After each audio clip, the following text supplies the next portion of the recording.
We want to dig in a little deeper now into the Russian attack on that massive nuclear power plant in Ukraine. The country's state nuclear operator said at least 3 people were killed in the fighting. This latest Russian military action has sparked fear around the globe.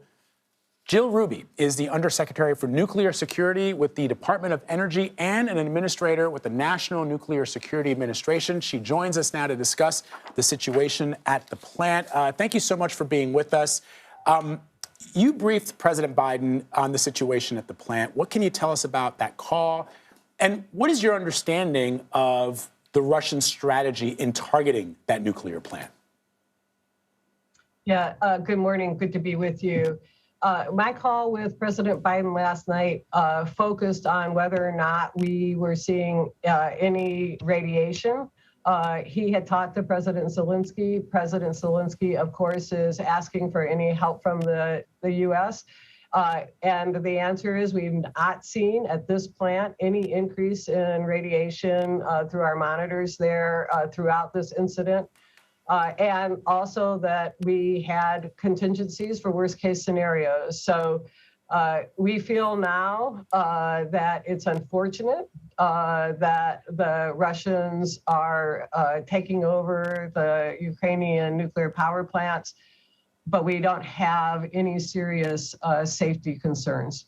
Now, we understand that in an invasion or war like this, infrastructure is targeted. But to Vlad's question, the strategy seems rather risky. If you attack a nuclear power plant, if it doesn't go exactly right, it could be a disaster for everyone, including the Russians. That is correct. These are Russian-designed reactors. That's important to remember. So they probably feel some confidence in understanding these plants and their designs. But the fighting around nuclear power plants is clearly not a good idea. There seemed to be light arms fire predominantly last night around these plants, and the damage that was done, the fires that were reported were relatively superficial into administrative buildings.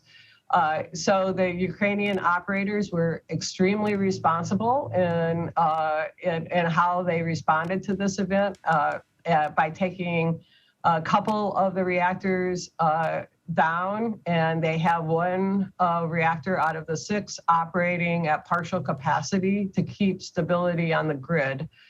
So what our plea now to the Russians is to allow the Ukrainian operators to continue to operate safely and securely, including shift changes at that plant. So one of the things that you mentioned is that there have been no changes in radiation levels at the plant. My guess is that that probably won't change. But can you just explain what would have been the response if there was even a tiny bit of radiation leak? How would your agency or NATO agencies even be able to do anything if you're talking about a situation in a war zone? Yeah, that's a great question. So the first is that we run models that would allow us to know the radiation levels around the plant and, around the world, really. So we have very sophisticated atmospheric models using real-time weather conditions and source terms from the plant. We would have to understand what the damage of the plant was, but we would be able to immediately let people know whether they were in a danger zone.